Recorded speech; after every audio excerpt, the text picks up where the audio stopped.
Esta es la tarde en el continente americano. Cuando anochece en Europa y amanece en Asia, así cae la tarde en el continente americano y transcurre la noche y el amanecer en el resto del mundo. La tarde fin de semana. Hola, bienvenidos a la tarde fin de semana. Yo soy Carlos Eduardo Sánchez. De inmediato les presento algunos de los temas que tenemos para ustedes. Mañana Brasil elige nuevo presidente. El candidato de la derecha Jair Bolsonaro del Partido Social Liberal lidera la intención de voto frente a Fernando Haddad del Partido de los Trabajadores. Al menos 10 personas murieron en un tiroteo en una sinagoga en Pittsburgh, Pensilvania. Las autoridades capturaron al responsable del ataque.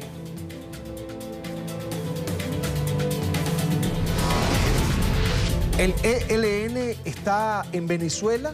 La Asamblea Nacional responsabiliza a este grupo criminal colombiano de controlar la explotación de oro, diamantes y coltán en el país. En Estambul, líderes de Rusia, Francia, Alemania y Turquía se reunieron en la primera cumbre sobre Siria.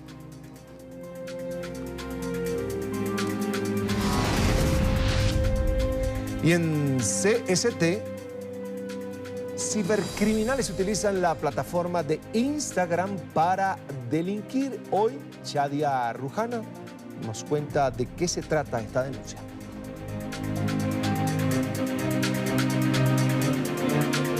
Como siempre, es un gusto acompañarlos a través de la señal de NTN 24, el canal de las Américas. Recuerden que estamos en Twitter, estamos como @latardenTN24, @CESánchezM. Es un gusto que nos acompañen, así comenzamos.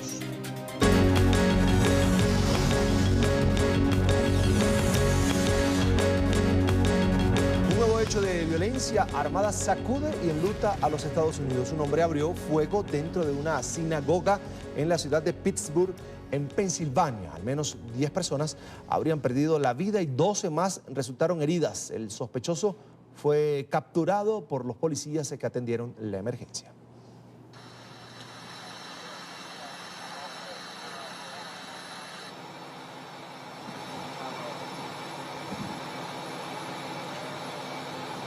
Imágenes de lo que ocurrió hoy en la ciudad de Pittsburgh movilizó, por supuesto, a varios grupos de la policía local para atender esta emergencia. Vamos a escuchar y ver el último reporte que ofrecieron esta tarde las autoridades sobre este ataque armado en Pittsburgh.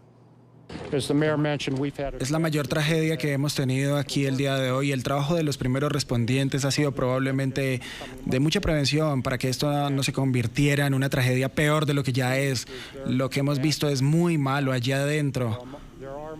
Tenemos un número de múltiples víctimas, 6 heridos, 4 de ellos son oficiales de la policía. Sus heridas ya no representan una amenaza, pero los otros individuos están en una condición crítica. Este episodio aquí ya ha sido reportado desde las horas de la mañana, cuando un número de investigación también en donde está participando el FBI, enviar condolencias a las familias de las víctimas, que ya estaremos contactando a través de un número que estaremos compartiendo a través de todas las redes. La asistencia a las víctimas y la reunificación con ellos será proveída en los próximos minutos. Estamos intentando contactarlos a ellos a través del reconocimiento también de las identidades. Esto es un trabajo bastante triste, bastante crítico. Sin embargo, tenemos personas increíbles trabajando tan pronto como sea posible. Estaremos dando también más actualizaciones en las próximas horas respecto a en cuanto tengamos más información que podamos ofrecer a la opinión pública.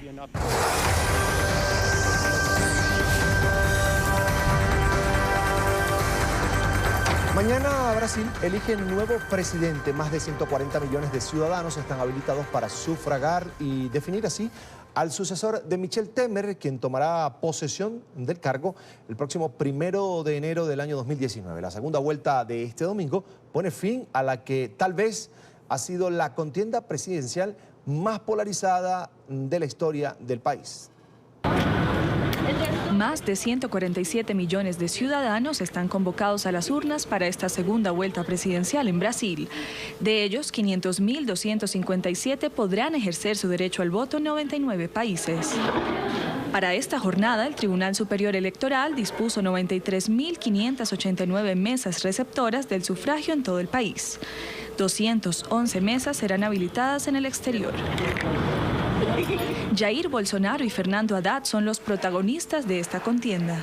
Según la última encuesta de la empresa Datafolha, el candidato ultraderechista del Partido Social Liberal, Jair Bolsonaro, encabeza la intención del voto con un 56%, frente a un 44% del heredero de Luis Ignacio Lula da Silva, Fernando Haddad. La votación iniciará a las 8 de la mañana, culminará a las 5 de la tarde, hora local, y será supervisada por la misión de observación electoral de la Organización de Estados Americanos, encabezada por la expresidenta de Costa Rica, Laura Chinchilla, entre otras. Al menos 27.000 militares ya fueron desplegados en 491 localidades del país para reforzar la seguridad durante la jornada electoral. En Brasil, el voto es obligatorio. Vamos a revisar a esta hora los resultados de la primera vuelta presidencial que tuvo lugar el pasado 7 de octubre. El candidato de la derecha del Partido Social Liberal, Jair Bolsonaro, obtuvo el 46,03% de los votos, lo que representa el respaldo de más de 49 millones de electores, mientras que su contendor, en este caso allí lo ven en pantalla, el candidato de la izquierda, exactamente del Partido de los Trabajadores, el heredero del presidente o el expresidente de Brasil, Luis Ignacio Lula da Silva, hoy preso por una condena que recibió por un caso de corrupción, Fernando Haddad alcanzó un 29,28%, un porcentaje que suma 31,1 millones de sufragios de respaldos que recibió en la primera vuelta el candidato de la izquierda. Mi primer invitado de hoy es Humberto Mesa, doctor en Ciencias Políticas e investigador de partidos políticos. Ya lo veo en pantalla. Una buena tarde, muchas gracias por acompañarnos. Bienvenido. Hola, Carlos, buenas tardes. Expectativas que hay sobre esta segunda vuelta presidencial en Brasil. Mañana domingo nuevamente se miden en las urnas Jair Bolsonaro, candidato de la derecha, candidato polémico, y el heredero político del expresidente Luis Ignacio Lula da Silva, Fernando Haddad. ¿Vamos a ver una contienda electoral tranquila a pesar de la polarización que vive el país? Hay dos elementos de expectativas muy fuertes en esta elección y no sé si el ambiente será tranquilo como prevemos, ¿no? Por un lado, Bolsonaro intenta mantener esa ventaja que ya le han dado los sondeos, los estudios y que de alguna forma se verificó en la primera vuelta. Y la otra expectativa, que es del sector vinculado tanto a Haddad como otros nuevos aliados que han surgido en el camino de la segunda vuelta, es para poder tener una sorpresa de última hora, una virada, como se dice aquí en Brasil, para que esa ventaja no sea confirmada el día de mañana. Eso genera mucha incertidumbre con relación al ambiente electoral, ¿no? Hay una idea muy extendida de que los electores de Bolsonaro puedan no reconocer un resultado que le beneficie al candidato Haddad. Es una idea que se ha extendido por muchos electores en varios estados de Brasil, lo cual ha generado preocupación tanto del Tribunal Electoral como de otros actores institucionales a partir de qué puede ocurrir el día de mañana, ¿no?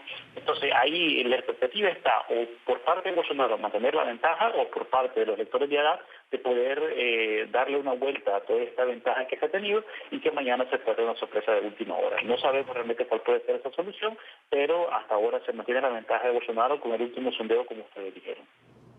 Ahora, ¿qué tendría que pasar para que eso cambiara?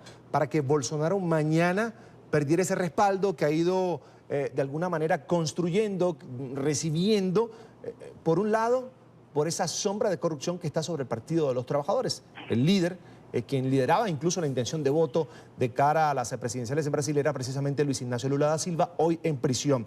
¿Qué tendría que pasar, Humberto?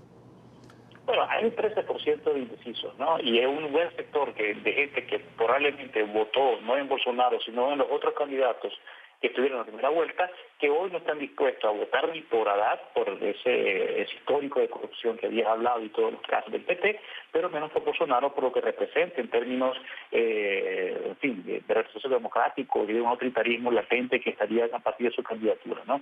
¿Qué tendría que ocurrir? Yo siento de que tenemos que esperar hasta qué resultado tendrá el día de mañana la estrategia que el candidato Haddad y todos los aliados alrededor del PP han lanzado para la segunda vuelta, que es basada en 3 elementos. Una, desvincularse de Lula. Lula no apareció en esta segunda vuelta, en esta campaña de Haddad. Haddad apareció siendo él como el candidato a la presidencia, tratando de tener más aliados. El segundo elemento es utilizar cada vez menos los colores rojos, que son los colores del PT, y que de alguna forma remite ese histórico reciente de Brasil con relación al Partido de los Trabajadores. Y el tercero es llamar a nuevos actores dentro de un campo democrático, ¿no? Entonces, lo que Haddad ha lanzado es una campaña que se dice: no queremos tener una campaña que traiga al PT nuevamente al poder, que queremos una campaña que rescate la democracia brasileña y que no le den una ventaja a un candidato que podría tener apelos autoritarios repitiendo la dictadura militar. Entonces, esto hace que este sea una segunda vuelta donde se decida entre un campo democrático que mantenga las conquistas sociales de los últimos 30 años en Brasil y un actor que está dispuesto a reformar leyes y constituciones para, en fin, instaurar un sistema un poco más homogéneo a partir de su partido y sus ideas un poco ultraderechistas. Entonces, esta es la idea, ¿no? De que sea una campaña democracia versus posible autoritarismo y no una campaña PSL versus el PT, que es la estrategia, que es el discurso que han lanzado los electores de Bolsonaro en este país. Es decir, te entiendo, lo que no quiere Brasil en este momento es más izquierda. Exactamente, eso es lo que no quieren los electores de Bolsonaro, más izquierda.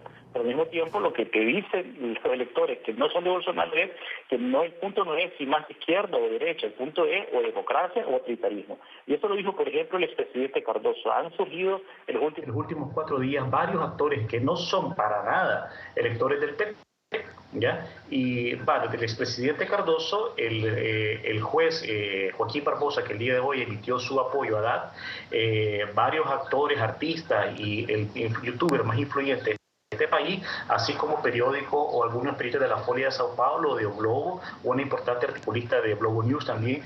¿Por qué? Porque todos ellos no están apostando a un regreso del PT, apuestan a poder evitar de que avance hacia la presidencia de la República un actor que podría, según estas personas, en fin, conspirar contra alcances democráticos y podría imponer un estilo autoritario, ¿no? Y esto lo hace basado en muchas cosas que esta semana ocurrieron. No sé si ustedes supieron la intervención a universidades públicas que fue mandatada por una jueza y la policía militar, la policía federal, intervino más de 20 universidades en este país porque tenían algunos carteles de llamado al antifascismo y ese tipo de cosas, además de todos los niveles de violencia y amenazas que han surgido en este país de cara a la segunda campaña, a la segunda vuelta de la campaña electoral, ha dosificado y condensado por la enorme cantidad de noticias falsas que han circulado en WhatsApp y en Facebook en estas elecciones, como la OEA lo observó esta semana también. Humberto, te pido que te quedes con nosotros. Voy a compartir también con nuestros televidentes el perfil de Jair Bolsonaro. Es el candidato del Partido Social Liberal, lidera la intención de voto, ya lo decía Humberto, de cara a esta segunda vuelta presidencial allí en Brasil. Vamos a ver cuál es su perfil. Ya volvemos con Humberto. El militar en retiro y político brasileño Jair Messias Bolsonaro, de 63 años, nació en la ciudad de Glicério, en el estado de Sao Paulo.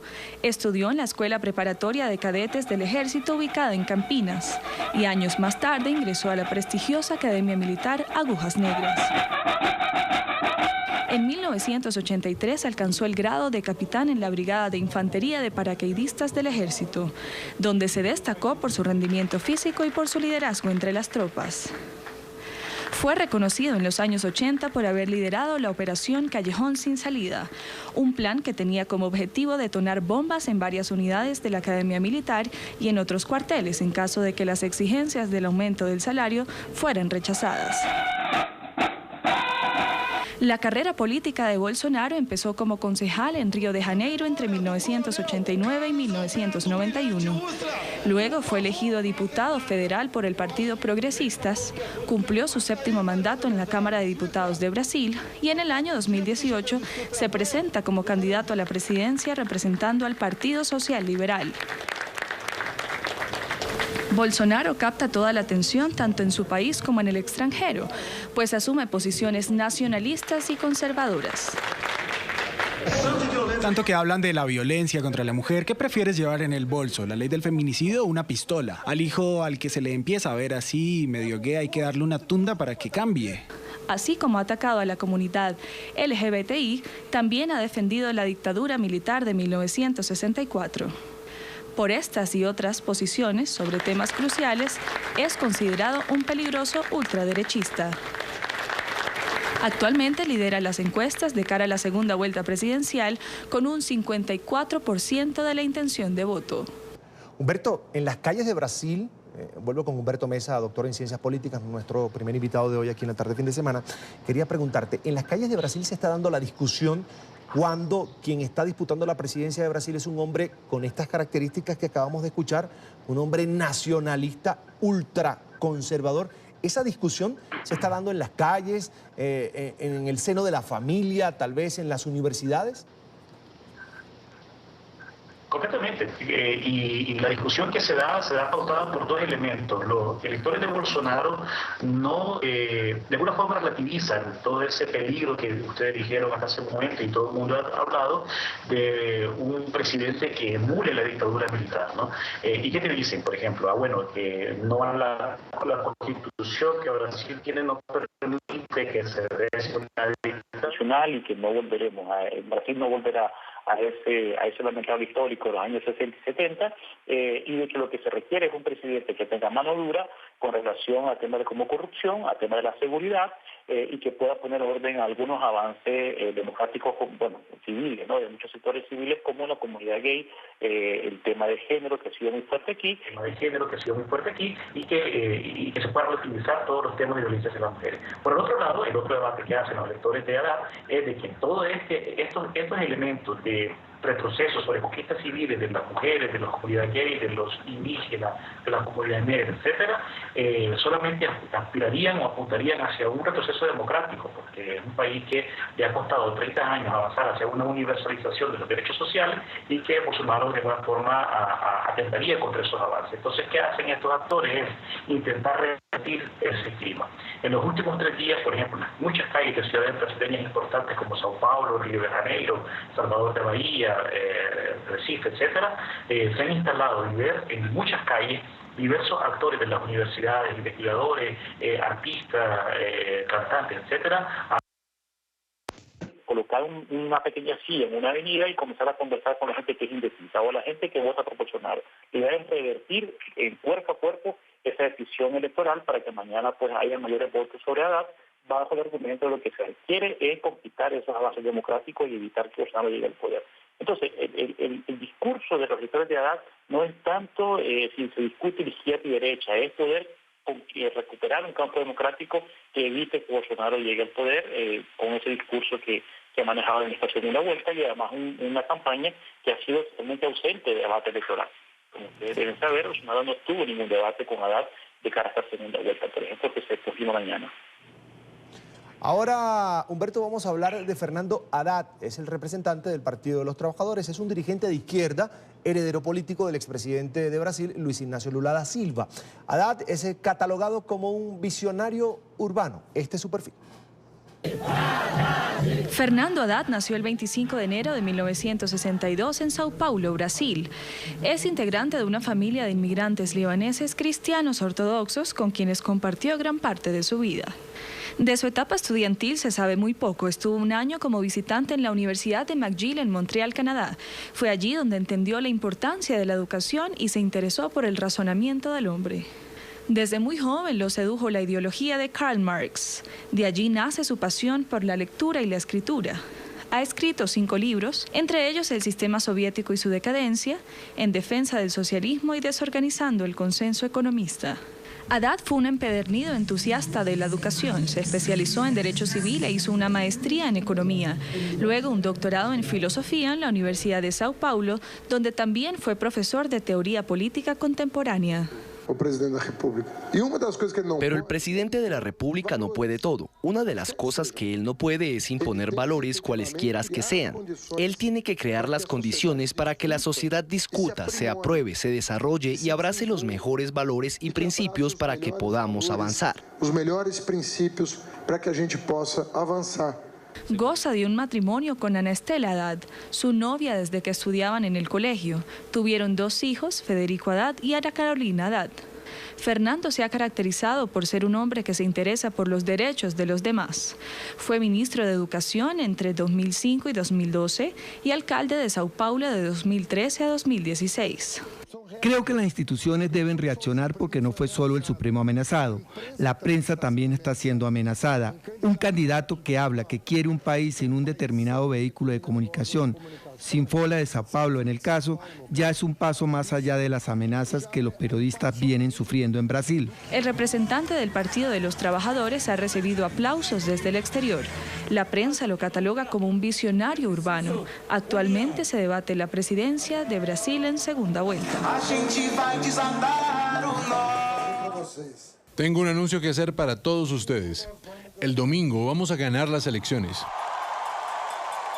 No tengo ninguna duda sobre lo que estoy diciendo. Desde ayer hemos estado sintiendo cambios. Estamos empezando a crecer y Bolsonaro está empezando a caer. Va a comenzar a temblar. Sigue con nosotros Humberto Mesa, doctor en Ciencias Políticas e investigador de partidos políticos. Humberto, tú decías ya que es posible, existe la posibilidad de que ante un resultado adverso sea Jair Bolsonaro quien nos reconozca.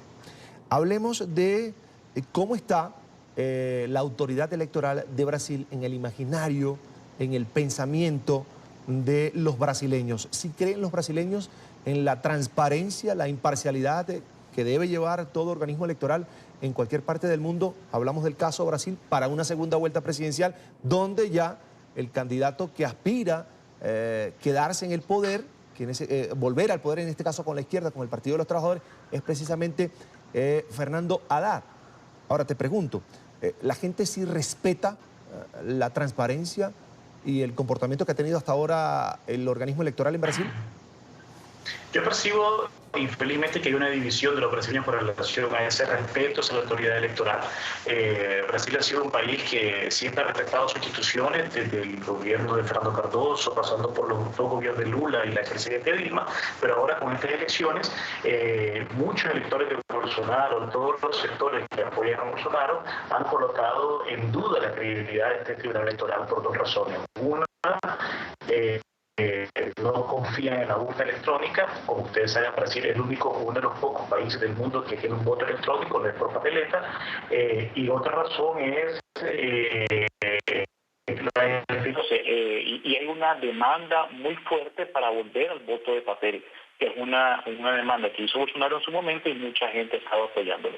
Entonces, el esfuerzo que hacen los electores de Haddad es mantener el respeto a la entidad judicial, tanto el Tribunal Supremo Federal como el Tribunal Supremo Electoral. Ambos son entidades judiciales, y no cuestionar los resultados, inclusive que sean adversos al PT o en este caso a Haddad. Entonces, yo siento que hay una división con relación al respeto que se puede tener sobre la entidad electoral y la entidad federal. ¿Por qué hablo de ambos? Porque esta semana el hijo de Bolsonaro, o se quitó un video donde el hijo de Bolsonaro amenaza con intervenir el Supremo Tribunal Federal, donde están los magistrados judiciales, inclusive utilizando armas, ¿no? Es un video que surgió y alarmó a mucha gente, provocó una conferencia de prensa por parte de la entidad federal junto con el Tribunal Electoral, diciendo que ellos son instituciones que son respetables y que se mantienen firmes frente a cualquier amenaza y que no van a ceder a ninguna amenaza. Bolsonaro dijo que había sido un video que se sacó de contexto y que llamó la atención a su hijo para decir que también respeta a las entidades federales en este país. Entonces, yo siento que hay un respeto que viene heredado por esta dificultad que Brasil ha tenido para consolidar sus instituciones y su democracia, pero comienza a decaer a partir de esa división que muchos brasileños viven con relación a la capacidad que tiene la federación para manejar estas elecciones. Humberto, en todo caso, y ante cualquier situación de irregularidad, de desorden público, también habrá una Fuerza Armada que está desplegada en todo el país para vigilar el buen comportamiento de los ciudadanos y el respeto, por supuesto, a esta votación de mañana, que es la segunda vuelta presidencial en Brasil. Finalmente, te pregunto, Humberto, por los retos más importantes que deberá, según tu punto de vista, asumir a partir del próximo 1 de enero del año 2019 el nuevo presidente de Brasil. Pase lo que pase, mañana hay nuevo presidente en Brasil.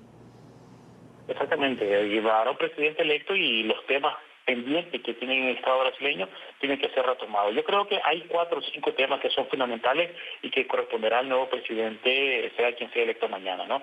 El tema económico. Brasil entró en una recesión profunda que está obligando a poder rever a volver a evaluar muchas políticas financieras, ¿no? Para muchos sectores de derecha, esto es una recesión que obedeció a la corrupción que vino a partir del caso de Lava Jato, como ya ha sido empleado mucho por la prensa internacional, pero en fin, es un tema que obligará a todos los actores a retomarlo, porque este país está viviendo una profunda recesión que afecta severamente el empleo, ¿no? El empleo se disparó en el último año, no tengo un dato más exacto, pero entiendo que aumentó bastante en este país, una economía informal y serios problemas sociales que este país ha tenido, que amenaza el acceso a sectores más empobrecidos a las políticas sociales, ¿no? El segundo tema es la seguridad. Río de Janeiro es una ciudad que ha vivido severamente el impacto de la delincuencia común, sobre todo en las favelas. Después que terminó las Olimpiadas de la 2016, por ejemplo, se ha acentuado mucho la incursión de grupos paramilitares en los sectores populares y un sentimiento de inseguridad que se vive en esta ciudad, ¿no? Comparado con Sao Paulo, que tiene apenas grupos paramilitares, que es muy fuerte, pero hay un sentimiento de violencia, que es lo que le ha dado inclusive bastante apoyo a Bolsonaro a partir de su discurso de mano dura, ¿no?, con la delincuencia. Un tercer elemento, siento yo, es el tema de la corrupción. Quiera o no, el caso de Lava Jato ha dañado mucho al Estado brasileño, ¿ya? Y eso va a ser un tema que el nuevo presidente tendrá que saber cómo lo puede enfrentar a partir de volver a consolidar las instancias anticorrupción como la justicia, la Policía Federal, el Ministerio Público, etcétera, o ver qué se puede hacer con relación a los temas de intromisión de las empresas privadas a las políticas públicas, que fue la génesis de la Lava Jato, ¿no? Yo creo que esos 3 temas, junto a otros más que tienen que ver con políticas de salud y educación, son los más sensibles para este país. Pero yo creo que de esos 5 temas, los 3 principales serían eso: seguridad ciudadana, corrupción, evidentemente, que es un asunto bastante vago, debería dedicar mucho más horas a hablar de tipo de corrupción, me refiero a esta, y el tema de la recesión financiera que este país está sufriendo en el último año. Bien, quiero agradecer a Humberto Mesa, allí lo ven en pantalla, doctor en Ciencias Políticas e investigador de partidos políticos. Nos acompañó desde Brasil. Humberto, como siempre, es un gusto. Una buena tarde, hasta la próxima. Gracias. Bien, hasta la próxima, chao. Vamos a cerrar este bloque de Brasil hablando precisamente de los retos. Mantener la política de ajustes fiscales en un país con unos 13 millones de desempleados y varios millones más con carencias sociales de todo tipo será uno de los principales desafíos del nuevo presidente de Brasil, el que se va a elegir mañana en segunda vuelta. El mandatario del gigante sudamericano deberá poner en marcha planes concretos para remediar la crisis económica, garantizar la gobernabilidad en el país pese a la enorme división política, superando así el fantasma de la dificultad de alcanzar acuerdos duraderos y poner freno también al crimen en uno de los países más violentos del mundo. De acuerdo con datos del Foro Brasileño de Seguridad Pública, en 2017 se registraron 63.880 asesinatos, una tasa 30 veces mayor al promedio de Europa. El presidente de Brasil deberá enfrentar desde el primer día de su mandato una enorme presión de los mercados para proseguir la política de ajustes fiscales.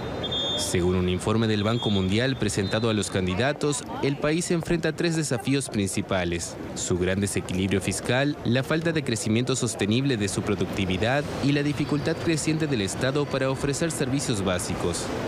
El país tiene unos 13 millones de desempleados y varios millones más sufren carencias sociales de todo tipo.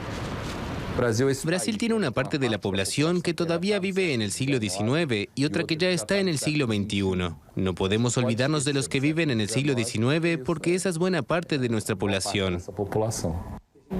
Marcelo Neri fue ministro de Asuntos Estratégicos entre 2013 y 2015 y actualmente dirige el Centro de Políticas Sociales de la Fundación Getúlio Vargas. Según un estudio de este centro, más de 23 millones de brasileños, de un total de 208 millones, vivían bajo la línea de pobreza a fines de 2017. Brasil tinha, nos anos 90, 34% de pobres. Brasil tenía un 34% de pobres en los años 90. Eso cayó hasta el 8% en 2014 y de allí subió a 33%, 6 millones de nuevos pobres. Si nos basamos solo en el crecimiento de la economía, se tardará 12 años en volver a donde la gente estaba en 2014. 12 anos para a gente voltar onde que a gente estava em 2014. El presidente Michel Temer congeló los gastos públicos durante 20 años, entre otras medidas de austeridad, pero dejó pendiente la delicada reforma de las jubilaciones, considerada por los mercados como la piedra angular del enderezamiento de las cuentas.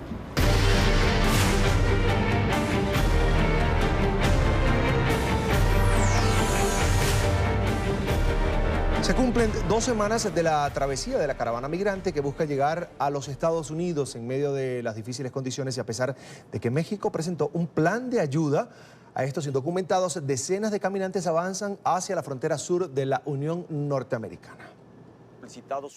El presidente Enrique Peña Nieto ofreció a los indocumentados la opción de legalizar su situación en el país. Podrás recibir atención médica e incluso mandar a tus hijos a la escuela. También tendrás una identificación oficial temporal. Sin embargo, muchos no lo ven como una solución. Es más de lo mismo, es reprimir, contener la migración. No hay ninguna solución ahí. A pesar del cansancio de completar 15 días caminando, miles de migrantes siguen avanzando en territorio mexicano. Que te encuentres en los estados de Chiapas o Oaxaca. En medio del difícil panorama, hay quienes han decidido regresar a Honduras. No lo arriesgamos ya, ¿verdad? Por motivo de mucho cansancio, sin dinero, ya no. Ya no damos ya. Autoridades estadounidenses anunciaron que preparan una respuesta humanitaria para cuando la caravana alcance la frontera con México. Y para hablar de este tema quiero saludar a Juventino Montiel, dirigente de la Coalición Binacional México-Estados Unidos. Bienvenido a la tarde fin de semana. Gracias por atender esta invitación. ¿Qué tal? Buenas tardes, compañeros. Quiero NT4 saludarlos. Es un gusto, Juventino. ¿En cuánto tiempo podríamos esperar que esta caravana migrante que partió desde Honduras se pueda llegar ya a la frontera sur de los Estados Unidos, que es la frontera de México con la nación norteamericana? Mira, no se puede estimar el tiempo exacto, visto que desde que entraron a territorio mexicano se ha venido enfrentando la caravana migrante o el éxodo con situaciones de represión por parte de la autoridad federal y por parte del Instituto Nacional de Migración, lo que ha venido retrasando la movilidad y el recorrido de la caravana. Hasta ahora, pues sabemos de que ha llegado a Oaxaca, a la parte de Arteaga, que es donde va a ser recibido por demás compañeros para que puedan seguir su camino. Tenemos pensado que a la Ciudad de México va a llegar aproximadamente entre el martes y el miércoles, si no hay contratiempos, pero ya para que llegue a la frontera de México-Estados Unidos, pues podría estimar entre 12, 14 días, si no hay otro tipo de contratiempos y adversidades como lo han venido sufriendo a lo largo del tránsito aquí en México. Juventino, es decir, podríamos esperar que una vez que llegue esa caravana caminante a la Ciudad de México, a la capital mexicana, podría presentarse allí, desatarse de situaciones de violencia. ¿Podría el gobierno de Enrique Peña Nieto, el gobierno federal mexicano, intentar bloquear ese paso allí en la capital? Difícilmente veo que pueda haber una injerencia directa de la Policía Federal, que ha venido siendo la que articula en contra de los derechos humanos en este caso. Normalmente la Ciudad de México se ha considerado como una ciudad hospitalaria, de refugio, de asilo, el cual pues el gobierno actual ha preparado programas para recibir a nuestros hermanos centroamericanos, al igual que otro tipo de organizaciones civiles, de iglesia. Entonces dudo mucho que haya una represión meramente en la Ciudad de México. Puede ser que del tránsito de Oaxaca hacia acá se pueda dar algún contratiempo, pero sí no creo que exista ese tipo de riesgo. Sería el riesgo ya después de salir de la Ciudad de México, que se puede enfrentar a otro tipo de esquemas, no nada más de violencia de la misma policía, sino hasta del crimen organizado. por lo que hemos visto, pues va segregada la caravana, va en grupos, y pues bueno, muchos están llegando a destiempo y eso es lo que ha venido reteniendo el tránsito. Ya entiendo, Juventino, de Ciudad de México, la capital, hacia el trayecto que tienen que cubrir hacia la frontera, ya buscando la frontera sur de los Estados Unidos, hay peligro ya del crimen organizado, pero quería preguntarte por las condiciones de la geografía. ¿También es algo cuesta arriba que deberán enfrentar estos caminantes? Sí, pues es un gran reto. Sabemos de que el panorama y el contexto que ha venido viviendo México con estos gobiernos de derecha ha sido violentar no nada más a la comunidad, sino a nuestros hermanos transmigrantes. El crimen organizado ha hecho juego de esta situación al sumarlos al crimen organizado y hacerlos carne de cañón para enfrentar precisamente este tipo de situaciones de guerra.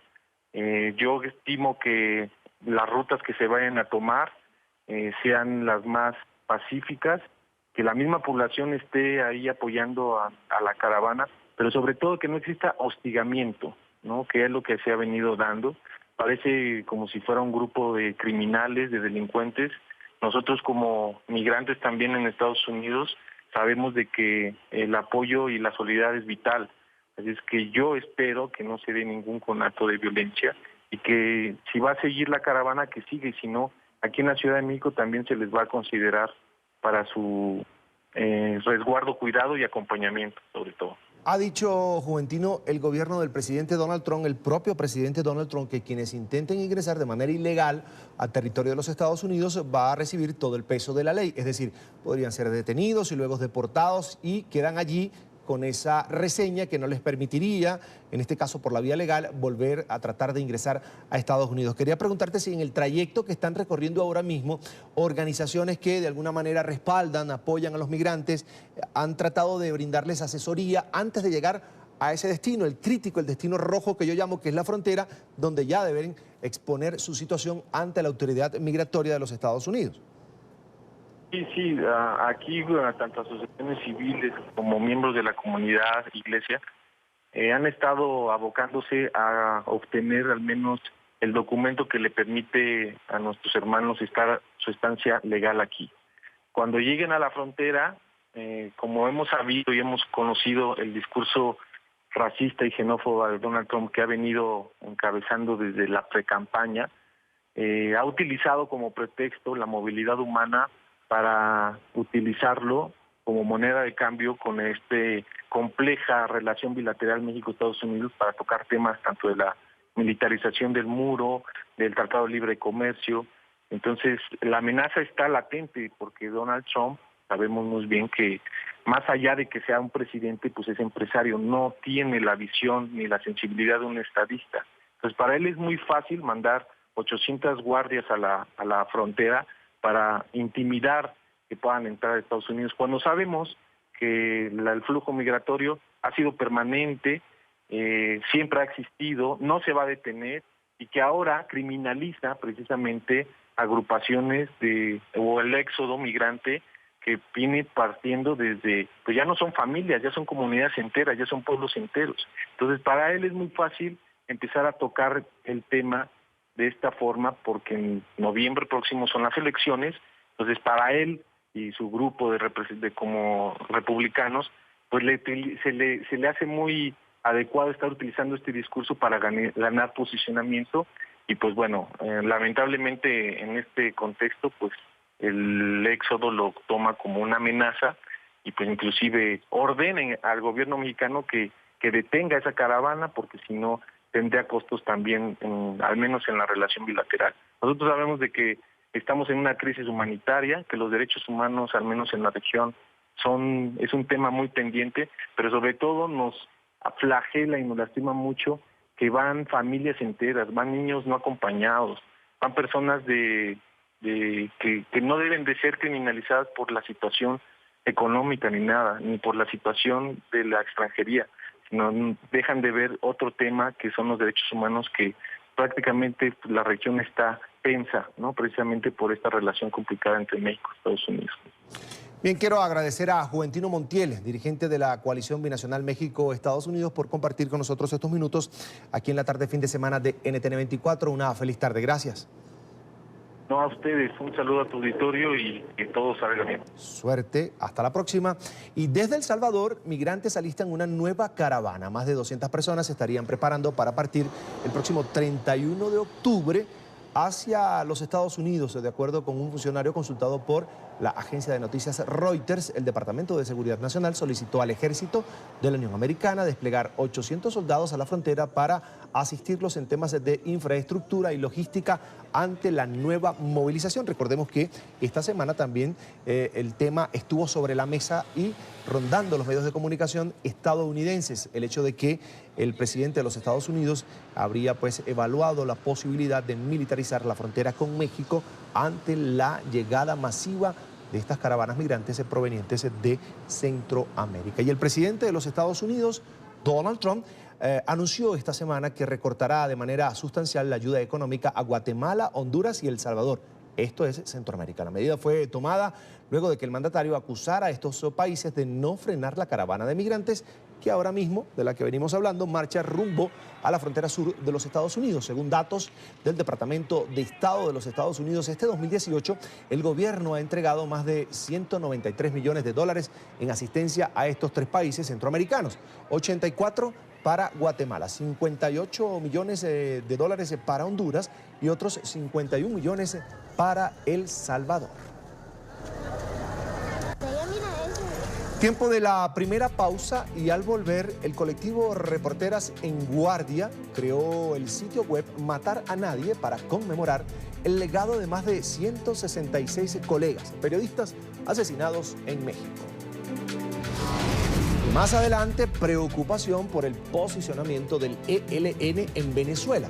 Denuncian que el grupo armado controla la explotación de oro, diamantes y coltán en el país suramericano. Ya venimos con esto y más aquí en la tarde fin de semana. Ya regresamos con la tarde fin de semana.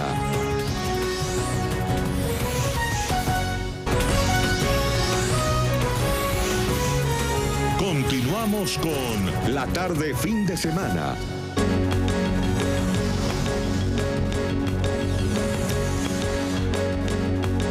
Se elevó a 11 la cifra de muertos tras el tiroteo en una sinagoga en la ciudad de Pittsburgh, en Pensilvania, en Estados Unidos. El sospechoso fue detenido por la policía.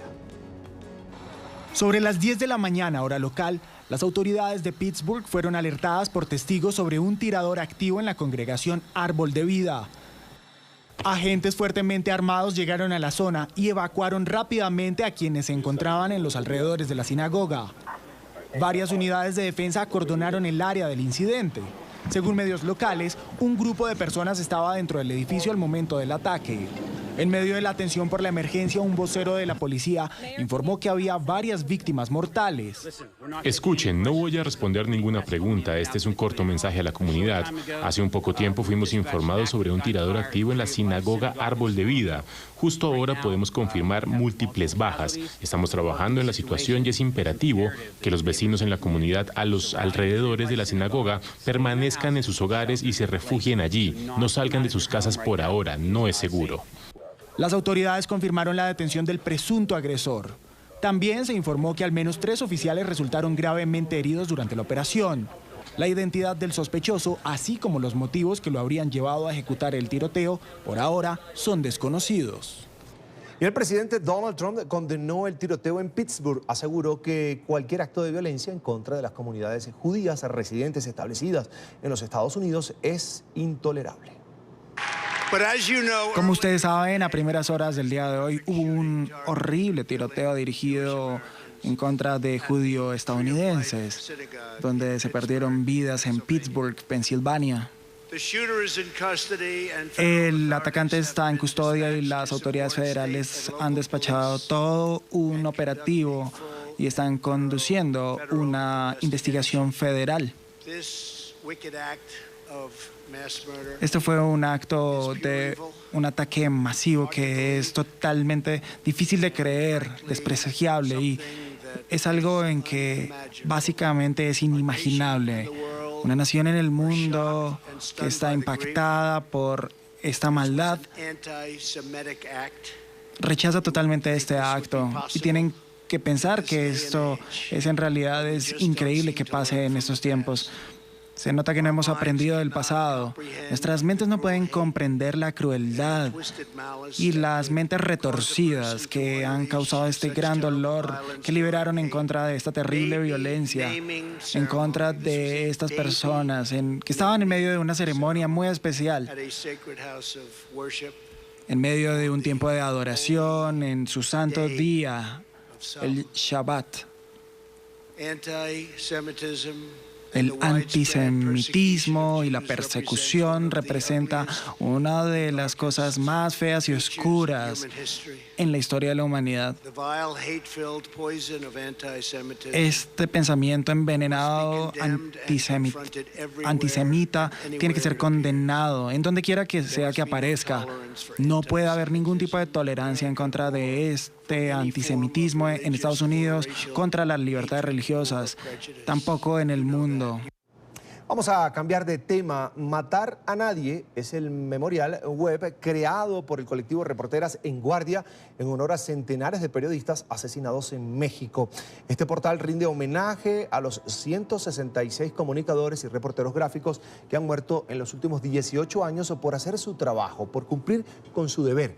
El proyecto recopila la trayectoria profesional de cada uno de ellos y reseña hasta el último trabajo que estaban haciendo, que estaban trabajando cuando fueron asesinados.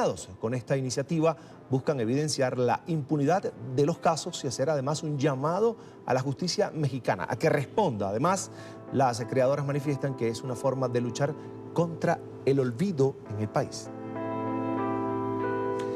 Y para hablar de este tema quiero saludar a Patricia Mayorga, periodista mexicana, integrante de este colectivo Reporteras en Guardia. Ya la veo en pantalla. Una muy buena tarde. Bienvenida a NTN 24.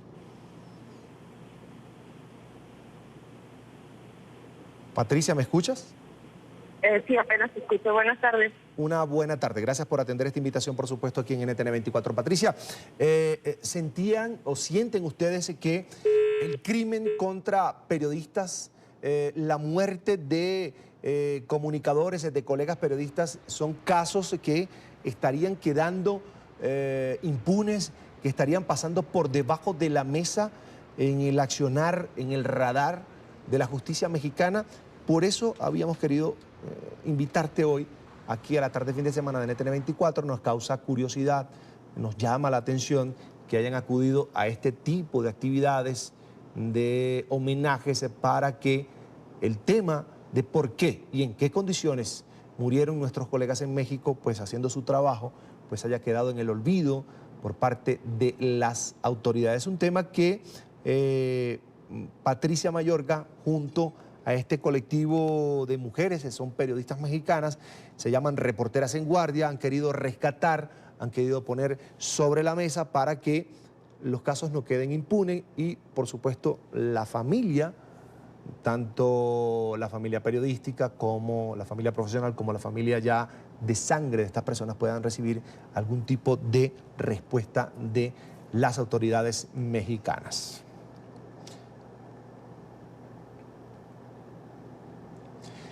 Bien, ya está con nosotros Patricia. Ahí te veo en pantalla. Patricia, ¿me escuchas bien?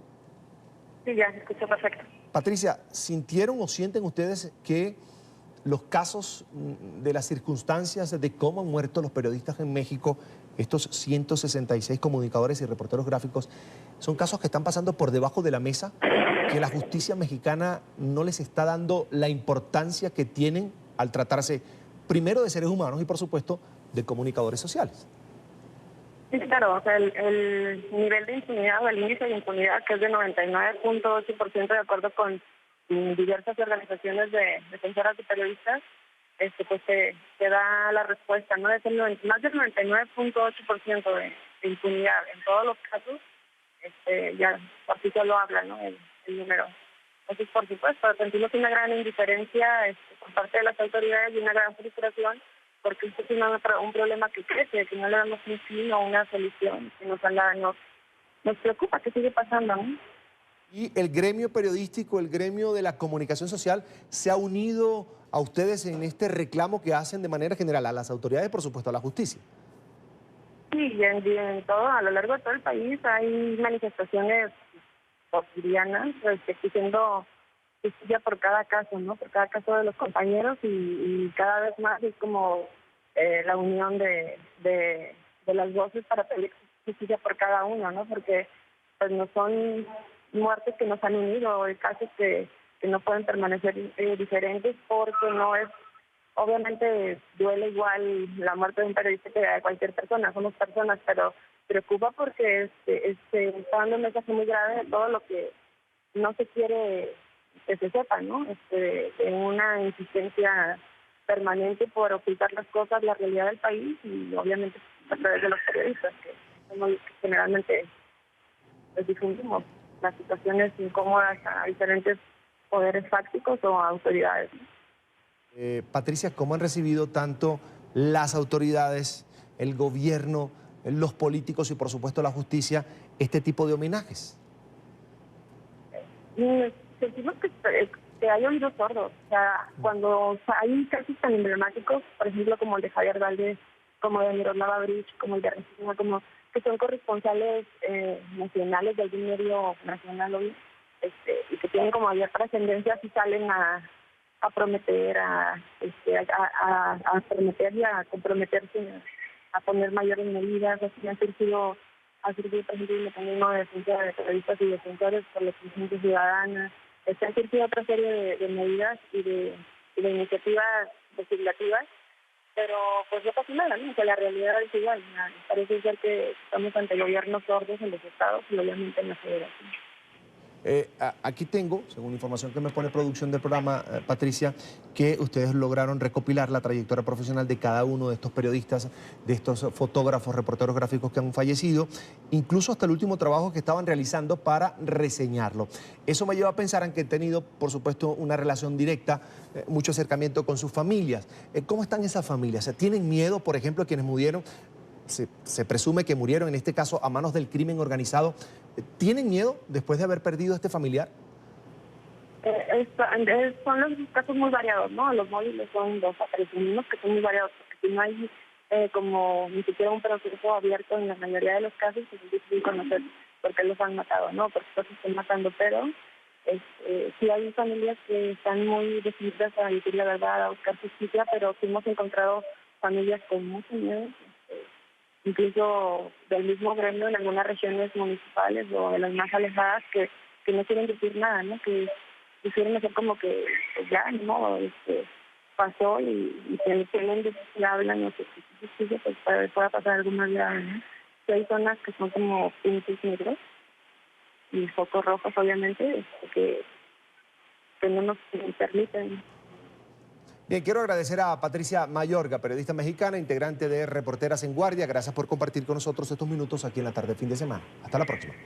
Gracias a ustedes. Es un gusto, suerte, Patricia. Y avanzamos con más noticias. Keiko Fujimori, líder de la oposición en Perú, acudió nuevamente hoy a la audiencia judicial en la Sala Penal Nacional, en la que se evalúa su prisión preventiva por 36 meses. La dirigente aseguró que asistirá a todas las sesiones a pesar de no estar obligada a estar allí, a hacerlo. El principal líder opositor en Perú acudió a la audiencia judicial en la que se evalúa un pedido de prisión preventiva por 36 meses contra ella y otras 10 personas de su círculo cercano.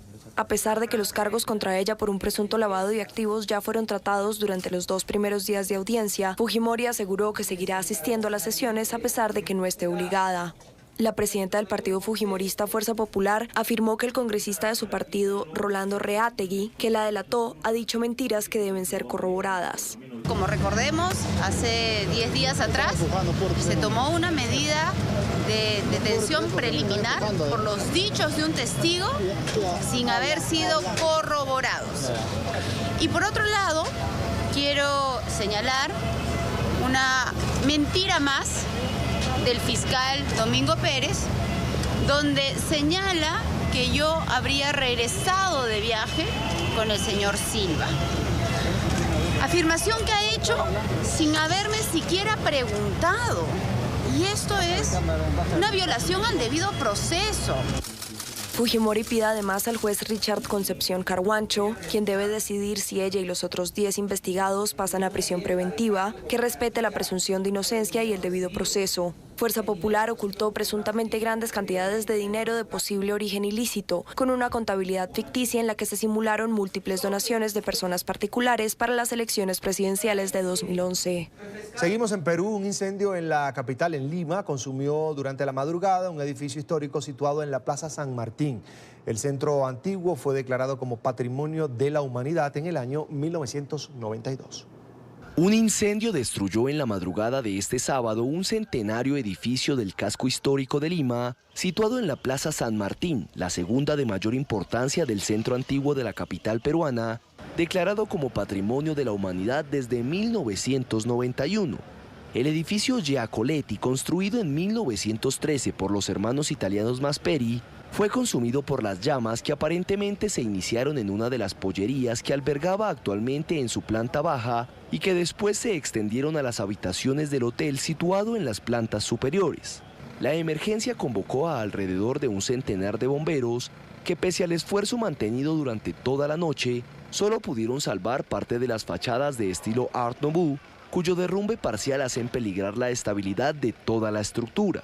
A pesar de las grandes dimensiones de las llamas que sobresalían varios metros por las ventanas del edificio, la emergencia solo dejó un herido por inhalación de humo, según el reporte del Instituto Nacional de Defensa Civil. Los incendios en construcciones históricas del casco antiguo de Lima son habituales, debido a que muchos edificios se encuentran en situación de abandono o sin el mantenimiento adecuado, responsabilidad que recae sobre la Municipalidad Metropolitana de Lima junto al Ministerio de Cultura. Y así vamos a la segunda pausa aquí en La Tarde, fin de semana. Quédese con nosotros, tenemos más temas en minutos. En Twitter estamos como @latardenetn24 y @CESánchezM. Ya regresamos.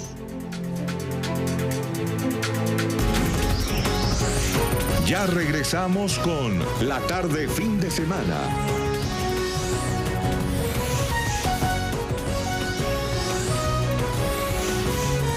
Continuamos con La Tarde, fin de semana.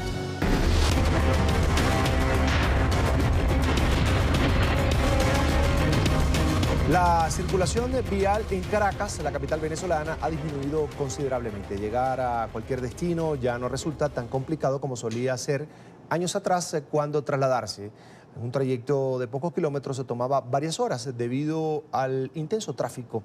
Analistas aseguran que la congestión en la metrópoli ha disminuido hasta 90%, convirtiéndola casi en una ciudad fantasma, y en parte se lo atribuyen a la crisis de inseguridad por la que atraviesa Venezuela.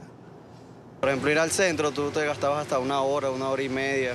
Ahorita puedes ir al centro y volver en media hora, 40 minutos. Pues bastante más relajado, claro que sí, sobre todo las horas pico. En la mañana, bueno, yo vivo en Vallarriba y la cola en la mañana está bastante más ligera. Esa es la percepción de los caraqueños, una ciudad más vacía, con menos tráfico, no como la llamaban antes, el mega estacionamiento. Hay menos carros que transitan por la ciudad hoy en día, así lo aseguran expertos en materia de movilidad. Para Giuseppe Penélope, expresidente de la Cámara Nacional de Comercio de Autopartes, en 90% se ha reducido el tiempo de tráfico por la ciudad de Caracas. Ir de un lugar a otro se ha vuelto más rápido y muchos aseguran que esto se debe a la crisis, que ha hecho que muchos emigren y que otros no puedan utilizar sus vehículos por el costo del mantenimiento. Yo creo que es producto de la inmigración venezolana y de la falta de repuestos para los automóviles, porque sin repuestos la gente se para y bueno, tiene que buscar otros medios o no se moviliza tanto. El que tiene carro no lo saca y prefiere moverse en transporte público, pues la gente que no puede mantener un carro, los cauchos, los repuestos, porque aparte que no hay, es súper costoso pues mantenerlo. Según un verdadero experto de la movilidad en Caracas, Jonathan Quantip, quien tiene 15 años reportando el tránsito para Traffic Center, en los últimos 10 ha involucionado el tráfico en la ciudad. Explica que entre 2008 y 2010 las horas pico se hicieron permanentes, el día entero era una sola hora pico, situación que empezó a cambiar aproximadamente en 2016, cuando las colas se hicieron cada vez más suaves, hasta lo que hoy vivimos. Prácticamente la ciudad se comporta todos los días como si fuese un sábado. Hemos visto fenómenos nuevos, que las personas se han volcado a las vías a nivel de peatón. Y eso indica que, bueno, que hay una falla importante en el sistema. El metro, que es quizás lo más importante, el metro no se da abasto. Cuando hay una pequeña falla en el metro, las vías superficiales colapsan. Señala que las ciudades deberían estar pensadas para los peatones y no para los carros, pero esa premisa falla cuando vemos un sistema de transporte público colapsado. No es una opción. Al menos los conductores del eje sur de la ciudad tienen solo 32 unidades operativas de un total de 172 con las que cuentan. Según Giuseppe Penélope, desde 2008 inició una caída en la producción e importación de autopartes que hoy alcanza entre 85 y 90%. Esto debido al control de precios y al control cambiario. Sus datos indican que hacerle un motor a un vehículo es más caro que comprar uno usado. El pasaje que estamos cobrando no alcanza ni siquiera para hacer mantenimiento mensual de la unidad, lo que es básico, aceite y los 3 filtros. El alto coste de la vida nos ha pegado a nosotros también, nada más no al usuario en común el día a día. Nosotros el sector transporte nos ha pegado bastante. Y esta que vamos a ver es la historia de la familia Landaeta, un grupo de venezolanos que llegó a Barranquilla, Colombia, huyendo de la crisis por la que atraviesa su país. Se ubican en los alrededores, cerca del Estadio Metropolitano, y se mantienen unidos a pesar de las adversidades. Las arepas se cocinan en un fogón improvisado por la familia Landaeta. Esta vez tocó sin queso porque el dinero no alcanzó. Las 4 que hicieron serán divididas para los 16 niños que viven en los alrededores del Estadio Metropolitano. Los adultos les toca esperar a ver qué bendición les cae del cielo, porque dinero no hay. Prefiero estar aquí que vivir en Venezuela pasando hambre con mis hijos. Los árboles de trupillo y de almendra se convierten en el techo de sus improvisadas viviendas. La preocupación aumenta como las probabilidades de lluvia para hoy, porque la peor parte, cuando San Pedro abre el grifo, la sufren los niños. Sí, han venido médicos venezolanos a verlo. Cuando la hora del almuerzo se aproxima, las cerca de 15 familias que viven en este sector intentan prender sus fogones. No hay mucho por cocinar, pero aseguran que lo más importante es estar juntos, a pesar de la adversidad.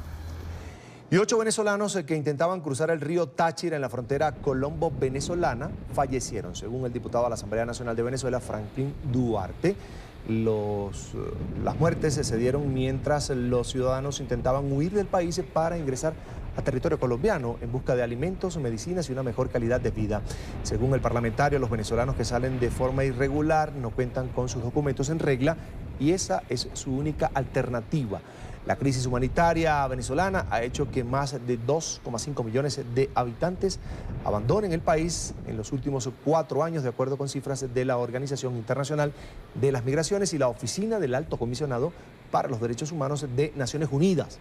De ellos, cerca de 1 millón se ha instalado precisamente en el vecino país, en Colombia. El Centro por la Justicia y el Derecho Internacional afirma que esta cifra puede aumentar. Y quiero saludar a esta hora a Franklin Duarte, diputado de la Asamblea Nacional de Venezuela. Bienvenido a NTN 24, es un gusto. Gracias por la oportunidad que nos brindan, que podamos seguir llevando la Asamblea Nacional de Venezuela, siendo la voz de los venezolanos, dando a conocer, denunciando los últimos hechos ocurridos en la frontera del Táchira, específicamente en el río Táchira, donde hay personas fallecidas huyendo de la crisis que vivimos en Venezuela. Huyendo muchos porque no hay comida en Venezuela, porque sigue la crisis de la alimentación, sigue la crisis de la inseguridad, sigue la crisis de la corrupción de estos señores que hoy usurpan el poder, de estos altos militares del gobierno de Nicolás Maduro Moros. Diputado, precisamente hablando de este tema, la información que tienen sobre los 8 venezolanos que murieron allí en el río Táchira, frontera entre el estado Táchira en Venezuela y Cúcuta en Colombia, ¿fue obtenida del gobierno venezolano o de las autoridades colombianas? Bueno, fueron en la semana, el día 17 y 18 el día 17 y 18 del mes en curso, en el río Táchira, compañeros connacionales que intentaban cruzar el río Táchira unos porque no tienen pasaporte, porque en Venezuela es difícil ahora, es casi que un delito para poseer el pasaporte, otros porque tienen el pasaporte vencido y también es un delito renovar el pasaporte, y como aquí se paga por todo delito, bueno, quien no paga no tiene derecho al pasaporte ni tiene derecho a renovación. Motivo a ello, pues connacionales intentan cruzar el río Táchira y en una crecida lamentable, dejó el hecho lamentable donde hay 8 fallecidos y hay aproximadamente 6 personas desaparecidas hasta los momentos, y hasta la fecha, hoy no ha sido capaz ningún vocero de la dictadura Nicolás Maduro Moros de dar un informe oficial de estos hechos. El informe que tenemos es porque es de parte del gobierno de Colombia, pero de parte de Venezuela, ninguna información oficial. Usted es precisamente diputado por el estado Táchira, frontera con Colombia, y puede ver de primera mano el éxodo venezolano que busca salir del país. ¿Por qué siguen saliendo tantos venezolanos de su tierra? En el estado Táchira es donde más podemos, nosotros somos testigos, podemos percibir, podemos visualizar, podemos constatar de la gran cantidad de hermanos venezolanos que cruzan el puente internacional Simón Bolívar, el puente internacional Francisco de Paula Santander, todos por diferentes, unos porque se van del país, unos que ni saben cuál es su destino final, otros porque se van, tienen que cruzar la frontera para comprar medicamentos, para comprar alimentos y retornar de nuevo a Venezuela. Pero todos los días es un centenar de personas, es un río de gente los que están cruzando los puentes internacionales. Y lo hemos dicho, un día más de Nicolás Maduro Moros, ese señor dictador que hoy está usurpando el poder en Miraflores, son más los hermanos venezolanos que siguen abandonando esa patria. Hablando del tema legal, ¿qué tan difícil es sacar la tarjeta migratoria allí en esa zona de frontera? ¿Qué tan complejo es, además de sacar el pasaporte, que es el documento principal de identificación de un ciudadano fuera de su país? Sacar el pasaporte significa tener la moneda que tantos detestan los señores del régimen, la detestan en sus discursos, pero cuando vamos a ver las cuentas de sus testaferros y producto de la corrupción son cuentas en dólares, estos señores que hoy ostentan el poder en el gobierno. Es difícil porque para sacar un pasaporte están viendo entre $1.000 y $1.600. Y para renovar un pasaporte están exigiendo entre $200 y $300. Eso es para sacar un pasaporte en Venezuela. Respecto a la tarjeta de movilidad fronteriza, hice una petición como diputado de la frontera, hice una petición a la Asamblea Nacional, a cual fue aprobada por mayoría la bancada parlamentaria de la Unidad, donde vamos a solicitar formalmente al gobierno, respetado por supuesto, respetando su política como es el presidente Iván Duque, a través de la Comisión de Política Exterior de la Asamblea Nacional, debe estar llegando una solicitud de que revise la posibilidad de volver a emitir lo que estaban dando el año pasado, como era la tarjeta la tarjeta de migración fronteriza, la TMF. ¿Con qué fin? Para evitar lo que sucedió en unos días atrás, donde compañeros que no tienen esa tarjeta y no tienen pasaporte, lamentablemente tienen que acudir a las trochas y cruzar el río Táchira. Con esa tarjeta pueden pasar por el puente, que sea más flexible. El gobierno de Colombia, que debemos agradecerle públicamente, que ha sido bastante amplio, bastante solidario con el pueblo de Venezuela. Esa solicitud debe estar llegando la próxima semana a través de la Cancillería al presidente Iván Duque. Omar Barbosa, que es el presidente de la Asamblea Nacional de Venezuela, anunció que van a tomarse acciones tras esta denuncia y quería preguntarle de qué acciones estamos hablando. Todas las acciones, todas las denuncias que nosotros estamos elevando son a nivel internacional, a toda la comunidad internacional en general, debido a que aquí en Venezuela pues está claro que hay una dictadura, que aquí no hay autonomía de poderes, que aquí el único poder legítimo y autónomo que existe en estos momentos es la Asamblea Nacional de Venezuela. Por lo tanto, esta denuncia que elevamos de estos fallecidos y de los fallecidos que todos los días tenemos en Venezuela, en los diferentes centros de salud, en las calles de Venezuela, producto de la inseguridad, en los centros asistenciales porque no tienen insumos, porque no hay cómo atender a todos los que llegan enfermos, todas estas denuncias van a instancias internacionales, OEA, ONU, a todas las cancillerías diplomáticas que acreditadas por la misma dictadura de Nicolás Maduro Moros. Todos tienen conocimiento, a todos se les hace llegar las denuncias a través del poder legítimo como es la Asamblea Nacional de Venezuela. Diputado, a pesar de esta tragedia de la que hemos estado hablando, las personas continúan intentando cruzar el río Táchira para seguir su rumbo hacia Colombia y tal vez a otros países después de Colombia. ¿Cuál es el llamado que ustedes hacen a las autoridades? Bueno, enfocarme en verdad en la solicitud que le estamos haciendo de la Asamblea Nacional. Es mi responsabilidad como diputado de la frontera de ver todos los días. Ahorita le puedo enviar unas fotos que fueron tomadas hoy a las 7 de la mañana en el río Táchira, donde jóvenes están esperando que baje la marea del río Táchira para poder cruzar la frontera. hacerle un llamado muy respetuoso al presidente Iván Duque, al señor director de Migración Colombia, que también ha sido bastante solidario y abierto con el pueblo de Venezuela, a tratar de agilizar la solicitud, la emisión de la tarjeta de migración fronteriza para todo hermano venezolano, no solamente para los estados fronterizos, que fue la solicitud que se había hecho, que salió esa tarjeta en un principio el año pasado.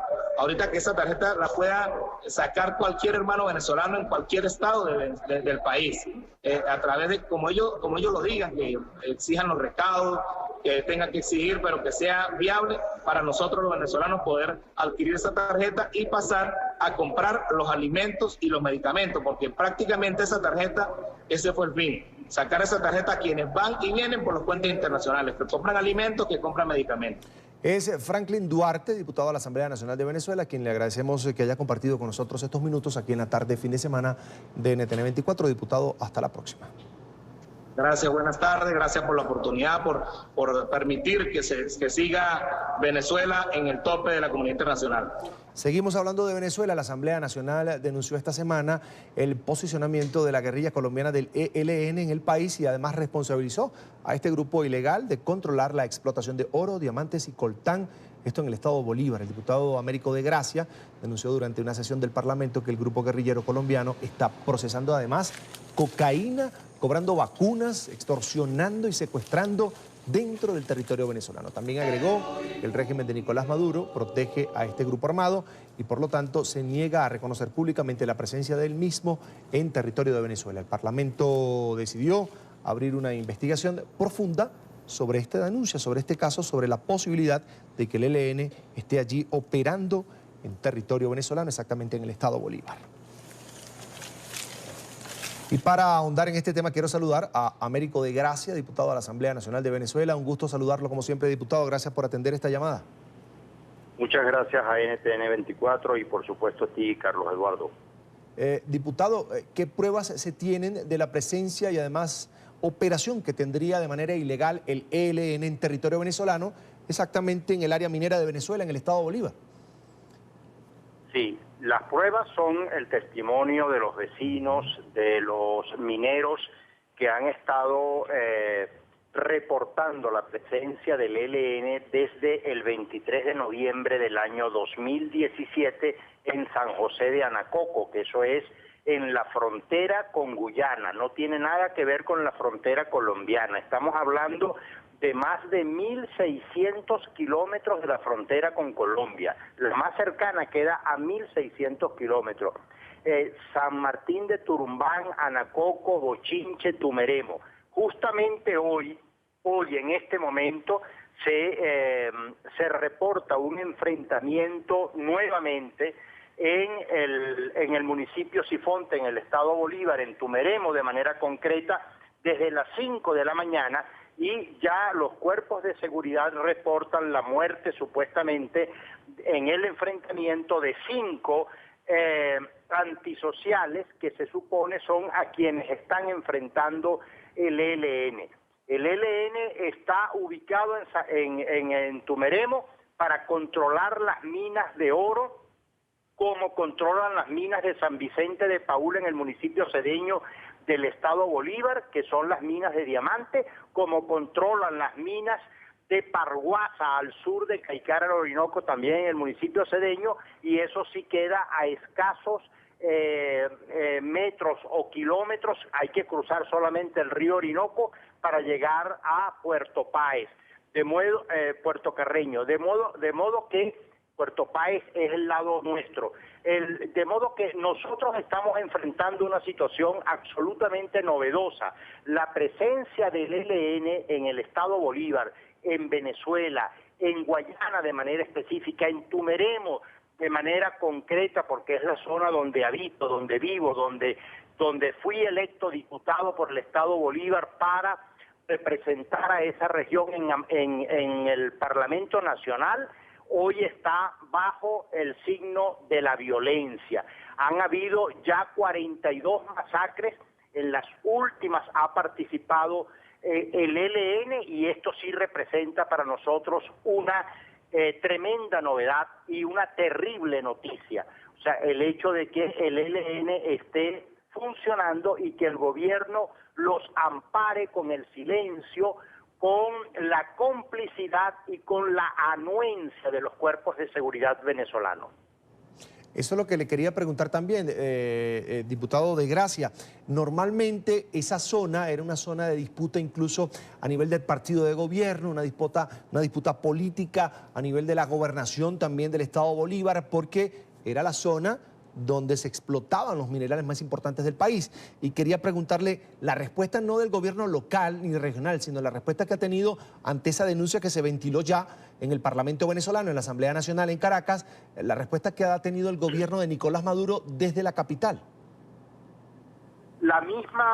El mismo silencio, la misma complicidad, la misma invisibilización que tienen, por ejemplo, lo que acaba de denunciar el diputado del Táchira, que lo acabo de escuchar a través de NTN 24. El invisibilizar el problema no existe, en Venezuela no hay problemas de hiperinflación, no hay problemas de inseguridad, no hay problemas en los hospitales, no hay problemas de transporte, no hay problemas de seguridad, no hay problemas incluso de diáspora. Todos los venezolanos que han salido del país quieren regresar. Esa es la versión del gobierno. Y en el caso concreto de la presencia del ELN en Guayana no existe. Esas son especulaciones de la oposición, esas son especulaciones del diputado de Gracia, esos son especulaciones de otro género y de otro tipo. Pero todo el mundo en Guayana, en Municipio Sifonte, en Tumeremo de manera específica y en esa área fronteriza, sabe y conoce de esa presencia. Y el otro elemento importante en este reporte de la presencia del ELN, que no en balde cubren varias fachadas. Esta es la fachada que da hacia Guyana. Está la otra fachada que da en Colombia con la presencia del ELN en el estado Amazonas, en el estado Apure, en el estado Táchira y en el estado Zulia. Falta solamente cubrir, a nuestro juicio, o salvo mejor información que podamos recabar de esta investigación que estamos haciendo, la fachada que da hacia Brasil. Y eso nos hace presumir que el acuerdo y la presencia del ELN en nuestro territorio es concertada con el gobierno para repeler o para usarlo de infantería ante una posible incursión extranjera o foránea. Esa es nuestra información y, por supuesto, hay mucha preocupación en estos momentos y la angustia en Guayana es absolutamente colectiva, porque una vez que entra el ELN en nuestras vidas, en nuestras casas, en nuestro territorio, el asunto también sería cómo sacarlos y cuándo sacarlos. Bien, quiero agradecer a Américo de Gracia, diputado de la Asamblea Nacional de Venezuela, por compartir con nosotros esta denuncia que ya hizo en el seno del Parlamento venezolano en Caracas. Gracias, diputado, como siempre. Gracias, Carlos Eduardo. Es un gusto. Y en entrevista con el informativo de NTN 24, la líder opositora venezolana María Corina Machado aseguró que es una realidad que el autodenominado Ejército de Liberación Nacional y redes del narcotráfico internacional operan libremente en Venezuela. No, la gente aquí está clarísima, pero este es el régimen de terror.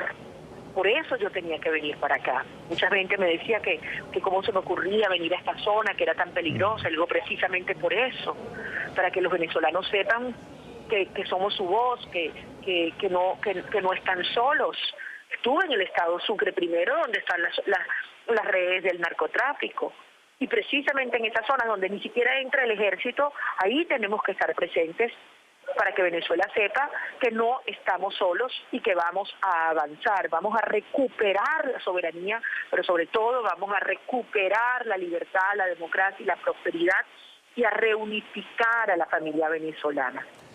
Y a propósito del gobierno de Venezuela y de Venezuela, la Unión Europea extendió por un año más las sanciones a funcionarios del régimen de Nicolás Maduro. Diosdado Cabello, Tarek El Aissami, Delcy Rodríguez y Michael Moreno, que es el presidente del Tribunal Supremo de Justicia, figuran entre los 18 altos cargos del gobierno y de la institucionalidad en Venezuela, a quienes se les mantienen los bienes congelados y no podrán ingresar al continente europeo. De acuerdo con fuentes diplomáticas, la renovación fue aprobada durante la reunión de embajadores este miércoles de la semana pasada. El Consejo de Ministros de Economía deberá también ratificar formalmente la medida, esto ya en el mes de noviembre.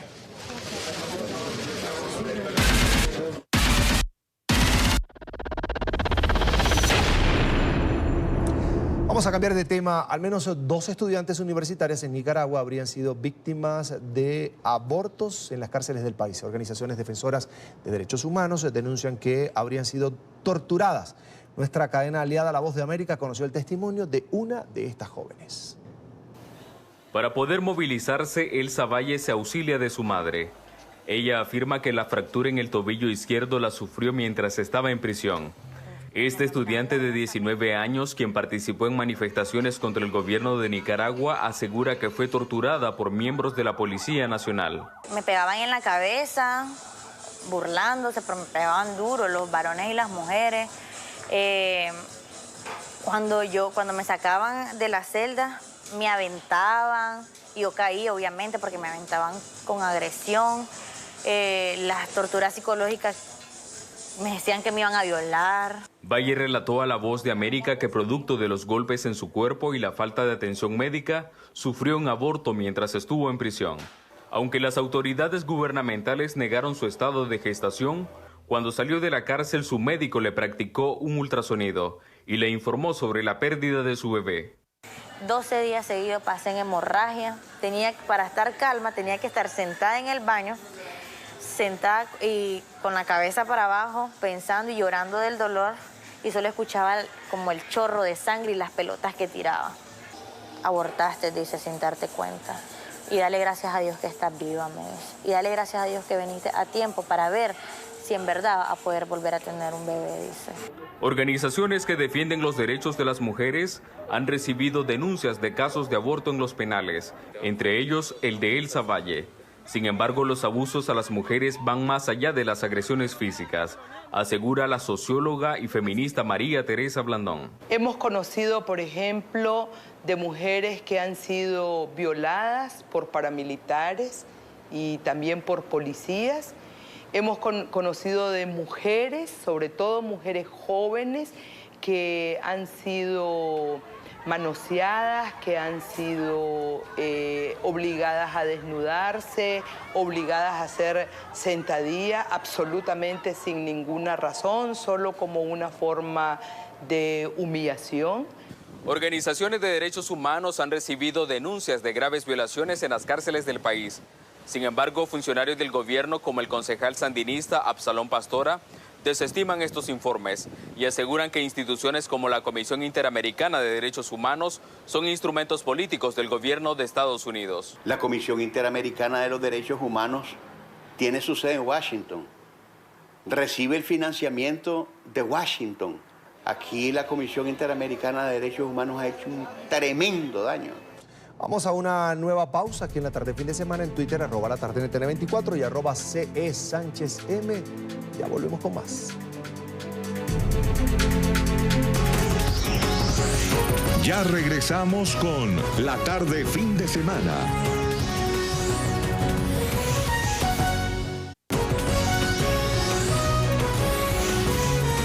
Continuamos con La Tarde Fin de Semana.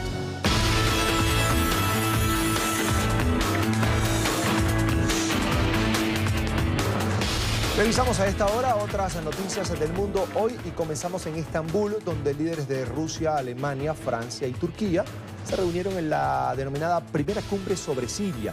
El presidente turco Recep Tayyip Erdogan, en su discurso de apertura, aseguró que esperan que la crisis en el país de Oriente Medio tenga una solución política y que el encuentro además sirva para establecer una hoja de ruta y un proyecto básico para una nueva constitución. Los dirigentes también abordaron el tema de los refugiados, así como la reconstrucción de la infraestructura social y económica en ese país. Y en la ciudad de Kandahar, esto en Afganistán, se celebran las elecciones parlamentarias con una semana de retraso por temas de seguridad, después de que un atentado afectara a jefes de policía y de inteligencia en la región. La jornada inició a las 7 de la mañana y culminó a las 4 de la tarde hora local. Según el portavoz del Ministerio Afgano de Interior, durante el día no se presentaron amenazas y la elección se dio en un escenario, en un clima de calma. La jornada fue resguardada por 6.000 policías suplementarios que vigilaron a los votantes y también los centros de votación, los centros electorales. Y un año después de la declaración unilateral de independencia de Cataluña, los separatistas salieron a las calles con poco que celebrar. Carles Puigdemont, su presidente regional para ese momento, así como 17 líderes más, aún son procesados por la justicia. El jefe de gobierno catalán, Quim Torra, en compañía de miles de seguidores, manifestó frente al Parlamento que no aceptará más sentencias que condenen a los separatistas y enfatizó que volver atrás no es una opción. Multitudinaria protesta en Roma contra el abandono de la ciudad. 6 mujeres lideraron la manifestación en la que también pidieron la dimisión de la alcaldesa Virginia Raggi. A la voz de consignas como Roma dice basta, denunciaron la falta de recolección de basura, el mal estado de las vías, de las calles, en total el abandono de las zonas turísticas, entre otras. Y miles de personas se reunieron en la capital de Taiwán para el desfile del orgullo gay anual de la ciudad previo a los referendos del próximo mes que determinarán si se aprueba o no el matrimonio entre personas del mismo sexo. Alrededor de 130.000 personas participaron este sábado en Taipei en el mayor desfile del orgullo gay en Asia, donde la legalización del matrimonio entre personas del mismo sexo protagonizó las reivindicaciones de los asistentes. Con el lema "Cuenta tu historia, vota por la igualdad", esta marcha defiende además la educación de la homosexualidad en las escuelas para eliminar la discriminación cultural en la sociedad. La marcha partió y concluyó en el Boulevard Categalán, frente a la oficina presidencial, donde se reunió una multitud con vestimenta de gran colorido, pancartas, cintas y banderas con el arco iris, que asistieron también a discursos y actuaciones musicales. Esta edición de la marcha coincide con la próxima convocatoria en la isla de varios referendos sobre el matrimonio igualitario y la inclusión en el currículo educativo de la diversidad de opciones de género. En mayo de 2017, el Tribunal Constitucional de Taiwán emitió un fallo en el que instaba al Parlamento a enmendar en el plazo de 2 años la legislación sobre el matrimonio para recoger el derecho a las uniones entre personas del mismo sexo, pero no especificó el modo.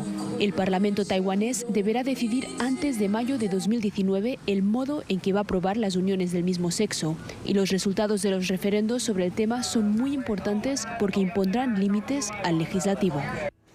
Después de haber sido la bebida que se tomaba en Persia, el café fue desapareciendo para dar paso al té que introdujeron en el país los árabes, pero especialmente los británicos. Y si bien el café seguía siendo tomado por las élites después de la Revolución Islámica en 1979, prácticamente desapareció del mercado al considerarse una práctica occidental. Esto ha ido cambiando en la última década con la apertura de decenas de cafés, pero aún así sigue siendo considerado un objeto de lujo.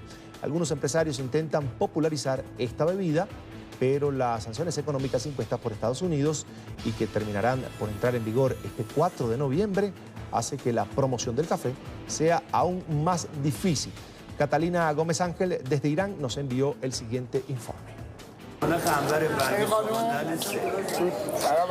Pocas cosas tan iraníes como el té, pero paradójicamente estos lugares donde históricamente iraníes como ellos se han reunido a tomarlo se llaman casas de café, y esto se debe a que siglos atrás la bebida que se tomaba en este país era el café, y si bien esto se perdió, en los últimos años se ha ido recuperando, especialmente entre los más jóvenes. Este hombre es el dueño de esta casa de café, una de las más viejas y de las más famosas de Teherán. Las casas de café empezaron sirviendo café a la gente, pero después de que los británicos llegaron al país, pusieron de moda el té en Irán y Oriente Medio. Estos salones han sido utilizados por más de 80 años por hombres como estos para hacer sus negocios, vender sus productos o comentar la política local, pero siempre lo han hecho alrededor de un té. Hoy es la primera vez que después de décadas se sirve café, y todo gracias a la iniciativa de Mohsen, uno de los promotores del consumo de café en Teherán. El café ha sido considerado por mucho tiempo como un objeto de lujo en Irán, pero nosotros en este café hemos querido romper con esa idea. San Café es uno de los tantos cafés que se han abierto en los últimos años, pero lo diferencia que es uno de los pocos que intentan promover la cultura del café. Esto incluye el consumo de cafés de origen único, como el colombiano o el brasileño, lo que es absolutamente nuevo en Irán. Este café que está ahí es colombiano, el que yo me tomaba hace un rato era de Etiopía. Pero esta iniciativa no es fácil. Por un lado están las restricciones de Irán para importar productos agrícolas como el café.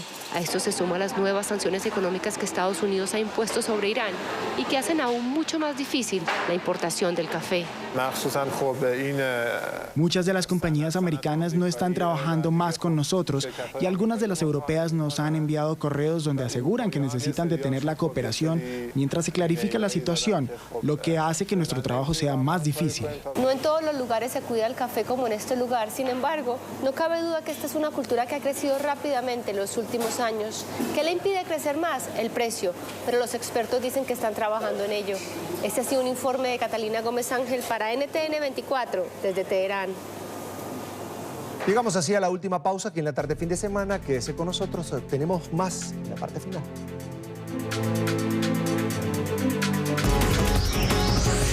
Ya regresamos con La Tarde Fin de Semana.